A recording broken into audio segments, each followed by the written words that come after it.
First mover Asia, Bitcoin, Ether hold on as US stocks fall. Plus, Ardi of Coindesk Indonesia writes about Indonesia's vision of government permitting and controlling Web3 and DeFi by providing a government-sanctioned payment layer. Good morning. Here's what's happening. Prices. Bitcoin avoids losses in US stocks as strong economic data makes investors reconsider expectations that the Federal Reserve will pivot anytime soon to a more dovish monetary policy. Insights. Central Bank of Indonesia white paper on the development of the country's central bank digital currency, CBDC, envisions a world with a government-sanctioned payment layer. Prices. Bitcoin dodges stock sell-off by Bradley Keoun. Bitcoin, BTC, was flat over the past 24 hours, on a day where US stocks sold off.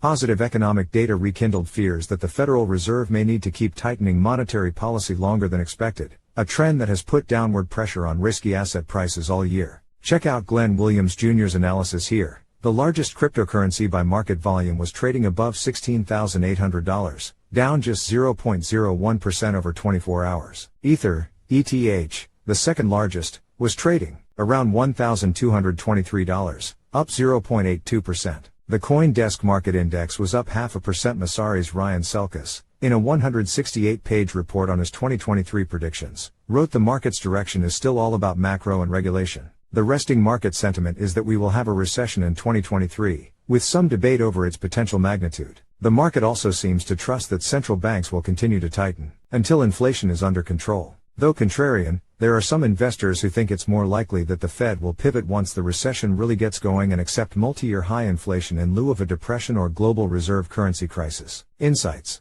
Web3, DeFi at the center of Indonesian CBDC by Ardi, CoinDesk Indonesia. The Central Bank of Indonesia's white paper about the development of the country's central bank digital currency, CBDC, stands in contrast to China's. It envisions a world where the government permits and controls Web3 and DeFi by providing a government-sanctioned payment layer instead of trying to eliminate it. Indonesia's population has fully embraced crypto. Based on data from the Indonesian Commodity Futures Trading Authority, BAPEBD, the number of registered crypto accounts hit 16.3 million as of September 2022. With a year-over-year growth rate of 81.6%. While the Central Bank of Indonesia sees some negative parts to crypto, such as the ability for it to operate as a shadow central bank, it knows it needs to work on keeping up, but also not getting in the way either, and with that it's developing a digital form of the rupiah known as Project Garuda, Indonesia's CBDC. At this point, crypto is too big in Indonesia to ban, so why not work with the industry and provide regulated payment layers? The prevailing logic goes. A. CBDC fills the gap left by existing money by acting as the core instrument for central banks to maintain monetary and financial system stability within digital ecosystem.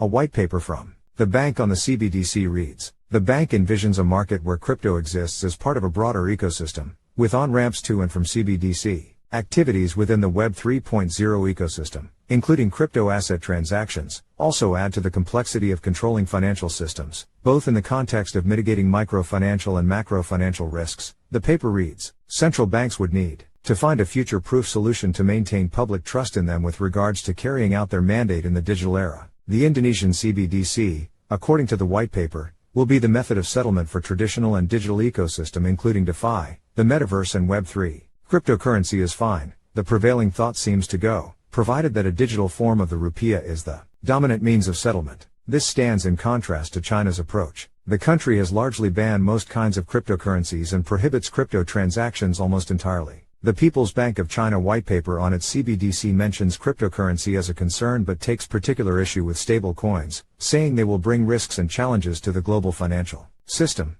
But for Indonesia, stablecoins aren't a problem. The country already has a handful of rupiah-backed stablecoins such as the BIDR, IDRT, or IDK. A big market for these stablecoins is Indonesia's large diaspora of migrant workers, as overseas remittances is a big source of income for the country. In theory, a CBDC could be swapped for a stablecoin then sent abroad. This method would also have the benefit of allowing authorities to monitor for tax compliance. Still, all this is a long way from being finalized. The current white paper is still high level and theoretical and plans to be implemented. Aji Karnangzi, chairwoman of Indonesia Blockchain Association, told CoinDesk, the implementation of the CBDC will take many stakeholders to be involved, and the real challenge will be how to invite these stakeholders to join the CBDC system. But there are security risks. A CBDC means that the government would have a lot of information on transactions and users, and Indonesia doesn't have the best record for IT security. In January 2022, the Central Bank of Indonesia suffered a ransomware attack that resulted in 74.82 gigabytes of data being leaked. A few months later, the country's National Electoral Commission was hacked,